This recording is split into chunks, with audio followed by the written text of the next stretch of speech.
There's these moments in our life that change everything. My 5 children, where my youngest 2 are twins, one of them needed surgery. And we just had them. My wife's recovering. We had these twins and one needs surgery, and we're in the hospital for several days. And it came to a point where after I got out of the hospital and made sure my family was taken care of, that I walked to the mailbox, grab a letter, and I have this form letter from the chapter that says, hey, listen, you've missed 3 meetings and we've now filled your spot. And I remember thinking that day that, boy, I wish I had a group that was more relational and not transactional. I wished I had relationships that were based on, hey, how are you? We've missed you. Where you been? Is everything okay? Are you alive? We haven't seen you for 3 weeks.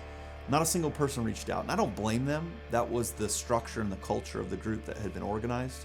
I knew the rules. I knew I needed to be there, but that wasn't the kind of group that I wanted, and that's when I set out to develop Master Networks.